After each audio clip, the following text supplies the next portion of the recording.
Quand on observe un peu, vous voyez quelqu'un qui a fait D, là, il dit, ah, je vais faire médecine, comme si c'est la seule filière qui existe. À l'université, on ne fait pas ce qu'on veut, on fait ce qu'on peut, selon la série qu'on a faite. Ceux qui ont fait G2, par exemple, connaissent déjà la limite de ce qu'ils peuvent faire à l'université, ce qu'ils ne peuvent pas faire.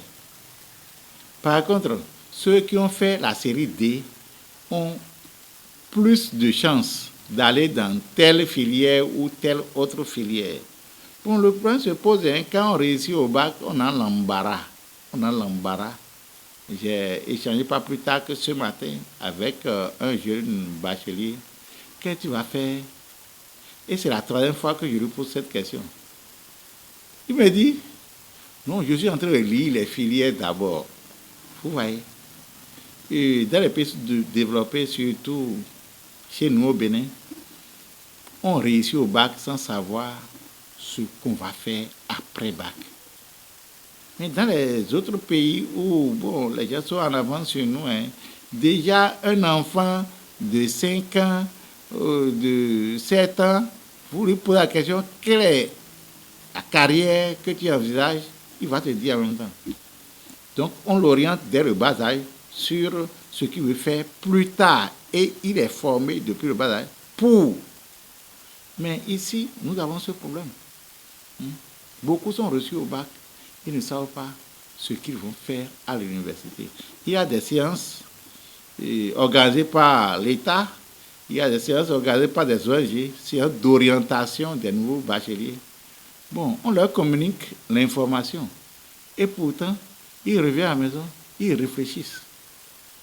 Moi, j'aurais souhaité que la décision soit prise par le jeune bachelier lui-même, compte tenu de sa capacité. Hein, et non laisser les parents décider à leur place. C'est vrai, il y a des jeunes bacheliers de 17 ans, de moins de 17 ans, ils ne sont pas suffisamment mûrs pour choisir, mais ils demandent qu'on tienne compte de leur performance dans telle ou telle matière pour les orienter. Il y a des gens qui peuvent vraiment faire la médecine, par exemple. Il faut les orienter, il faut les encourager à aller. Mais il y a d'autres qui veulent aller en médecine alors qu'ils ne peuvent pas. Ils savent qu'ils ne pourront pas tenir. Et vous verrez qu'en première année, ou bien à faire la première année ou deuxième année, on va les exclure. Ils vont recommencer ailleurs à zéro. Ça là, il faut l'éviter. Il faut éviter. Donc il y a plusieurs filières. Il y a les filières classiques à l'université, mais il y a d'autres filières qui sont nées.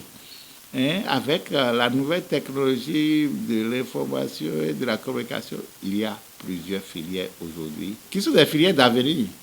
Moi, je ne peux pas dire telle ou telle filière, mais chaque nouveau bachelier doit voir, selon les matières dans lesquelles il travaille bien, doit voir l'orientation qu'il peut prendre juste après le bac. Le danger, c'est de faire le faux pas. Le faux pas en choisissant une filière dans laquelle on ne pourra pas avancer.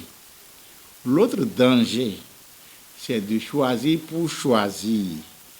C'est-à-dire, j'ai choisi une filière sans réfléchir sur la finalité.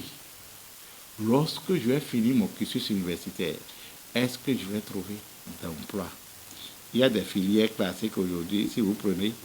Bon, vous savez que à la fin, et bon, vous n'avez pas d'ouverture. Hein. Et de plus en plus, j'aurais souhaité que les gens prennent des filières où à la fin, ils seront à leur propre compte. Ne comptez plus sur l'État. L'État ne donne pas d'emploi. Créez vous-même votre emploi pour recruter des gens. Hein? Créez votre emploi après votre formation pour pouvoir recruter des gens qui n'ont pas évolué et qui pourront vous aider. C'est ça aujourd'hui. Tenez en compte pour faire un bon choix par rapport à ce qu'on va faire à l'université. Donc, j'invite les nouveaux bacheliers à bien réfléchir sur la finalité. Quand je vais faire cette formation-là, la finalité, c'est quoi? Si je dois attendre que l'État me recrute, la probabilité est très, très faible. Il ne faut pas trop compter sur l'État. Il y a par exemple des gens qui décident d'aller faire agronomie. C'est bon, c'est une bonne chose.